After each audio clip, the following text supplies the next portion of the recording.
Imagine this, you're gearing up for summer, thinking it's going to be all quiet on the Raiders front. But boom, we've got rumors, updates, and maybe even a few surprises that could shake things up for the silver and black. Let's talk about Kolton Miller. Is a contract extension on the way? I've got an update that might calm some nerves. Then we've got our eyes on Ashton Jeanty. Could this rookie actually take home the Rookie of the Year award? The hype is building fast. And finally, something that might hit your nostalgia button. Could Amari Cooper really make a return to Las Vegas? Yeah, you heard that right. Rumors are swirling, and we're going to break down how real they are, or if it's just smoke in the desert wind. If you're new here or just haven't joined the fam yet, what are you waiting for? Hit that subscribe button and turn on notifications. Let's start with Kolton Miller. There's been a lot of talk, some fans worried, others confused. So, is that extension coming soon? Now, here's something you didn't know. I actually spoke with Kolton Miller before the draft. And from our talk, I didn't get the vibe that he was planning a holdout or demanding a trade. In fact, he seemed calm, focused, and ready. So, Raider Nation, breathe easy for now. Leading up to the NFL draft, rumors were flying about Kolton Miller. Would he hold out? Was he unhappy? Then, a picture dropped that said everything without saying a word. Kolton Miller showed up at voluntary workouts. That's right, voluntary. He didn't have to be there, but he was. And that tells you one big thing. Miller wants to be a Raider, not just now. He wants to be a Raider for life. Sure, he still wants that contract extension, and who wouldn't? He's got 1 year left with zero guaranteed money. But the fact that he showed up anyway, that speaks volumes about his loyalty. From what I've heard, the Raiders are working on it. Talks are happening. The extension? It's coming. Could it be this week? Maybe next week? Possibly. The week after? Don't be surprised. Now, I know a lot of fans were nervous before the draft, but here's the inside scoop. The Raiders had a plan. First, they handled free agency. They locked in Geno Smith, and they focused hard on the NFL draft. And shout out to John Spytek. The guy looked at nearly 1,500 draft prospects. That's dedication. Looking back, I'm proud of this front office. Proud of Spytek. Proud of what they built. But now, it's time to lock down their franchise left tackle. And let's be real, Kolton Miller isn't washed. He's not even old. People think he's a vet because he's been here since 2018, but he's still playing at a very high level. Sure, the first 6 weeks of last season were rough, but from week 6 to week 18, he gave up just 1 sack. That's elite. Let's look at the numbers. Overall PFF grade, 80.6. Pass blocking grade, 82.2. Run blocking grade, 71.1. 13th best among all NFL tackles. That's why Spytek, a guy who believes in building through the trenches, isn't letting Miller walk away. He knows how important offensive line stability is, and let's not forget, you traded for Geno Smith. You don't bring in a quarterback like Geno just to watch him get clobbered. You need to protect his blind side. Yes, the Raiders drafted Caleb Rogers and Charles Grant, but let's be honest, those guys aren't ready to take on that pressure. Not yet. Geno Smith got sacked 50 times last season, 31 times the year before, 46 the year before that. He needs protection. And Geno, he plays way better when he trusts his left tackle. So yeah, locking down Kolton Miller, that's not just smart, it's essential.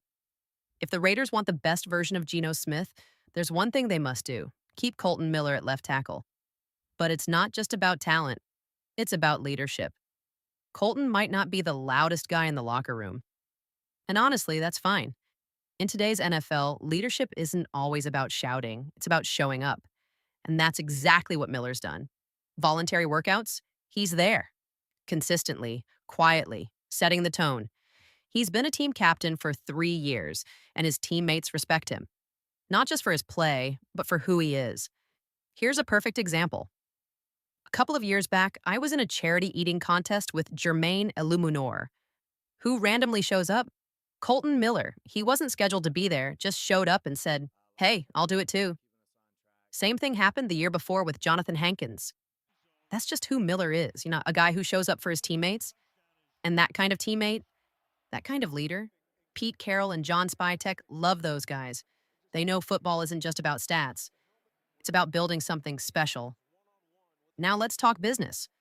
I believe Kolton Miller's extension will be around 2 years, $41 million, with $31 million guaranteed. Add that to his current deal, and it becomes 3 years, $56.7 million total, still with $31 million guaranteed. Why that number? Because it lines him up with the future of this team. Max Crosby, Geno Smith, and Pete Carroll. All of them are under contract for the next 3 years. If the Raiders are serious about building something long-term, Kolton Miller has to be part of it. Up next, let's talk about a name that's turning heads, Ashton Jeanty. When you draft a running back that high, expectations are sky high. People are already throwing around phrases like offensive rookie of the year. Now, I'm a guy who checks the latest odds from Vegas, and right now, Jeanty is a favorite to win it. But do I think it's a lock? Honestly, I give it 2 just win babies out of 4. It's a coin flip. Why? Because in today's NFL, quarterbacks usually take that award. Sometimes wide receivers sneak in. The last time a running back won it? Saquon Barkley in 2018. Still, this year feels different. Why? Because the Raiders are clearly building around Jeanty. Just look at the draft. Jack Beck, a wide receiver who loves to block, perfect for a run-heavy scheme. Dante Thornton Jr., a speedster who forces defenses to play deep, that opens up lanes. Even Tommy Mellott, a gritty, versatile guy, all of it helps Jeanty shine. This team isn't just building an offense. They're building Jeanty's offense. Here's the thing about Ashton Jeanty. His game thrives on confusion. And with the Raiders planning lots of pre-snap motion, defenders only need to be half a step late. And Jeanty's already past them. Or worse, he's running straight through them. Right now, Jeanty sits atop the NFL Rookie of the Year odds at plus 250. That's big. But let's keep it real. Quarterbacks usually win this award. Cam Ward is close behind at plus 300. Guys like Travis Hunter, Omari Hampton, Jackson Dart, and Shedeur Sanders are all in the mix, too. Still, I truly believe that if Jeanty can rack up 1,500 yards and the Raiders win 8 to 10 games, he's got a real shot at taking the award home. I'll be honest, Jeanty wasn't my top pick going into the draft. But now that he's here, I'm fired up. This guy might just be the best rookie running back in the entire NFL. And he's doing it on a rookie contract. If you believe Jeanty is going to win NFL Rookie of the Year, type Ashton in the comments right now. Now let's talk about this Amari Cooper rumor. There's a story going around that Amari Cooper was seen at Max Crosby's draft party, and suddenly people think he's coming back to Las Vegas. My take, tuck rule that. That rumor doesn't make any sense. Honestly, I don't even think Amari Cooper was at the draft party. I checked with my sources as soon as I saw the report. And what I heard was, no, Amari Cooper was not there. So how did this rumor even start? Here's my guess. Amari Gaynor, not Amari Cooper, was actually at the party. Somebody probably heard Amari and jumped to conclusions without realizing they were talking about a completely different person. And even beyond that, we just drafted 3 wide receivers in the 2025 NFL Draft. Why would we need to bring Amari Cooper back? If you asked me what veteran wideout might make sense for the Raiders, my pick would be Keenan Allen, not Cooper. But even then, I don't see it happening. Not because Keenan isn't a great player, but because this team believes in its current core. Tommy Mellott, Dante Thornton Jr., Jack Beck, and of course, Jacoby Myers, Brock Bowers, Michael Mayer, and Trey Tucker. The truth is, there's no need to spend $10 to $11 million on another receiver right now. If the Raiders are going to spend, I'd rather see them extend key players like checkmark Kolton Miller, checkmark Jacoby Myers. These guys are foundational. They should be tied long-term to this team, to Max Crosby, and to head coach Pete Carroll. And the best part? The Raiders have the cap space to make it happen. $42 million in total. So before we talk about big free agent signings, let's lock up the guys who've already earned their spot. And by the way, if you missed it, we did a live interview with Tommy Mellott on the Raiders Report earlier today. Check it out. It's worth a watch.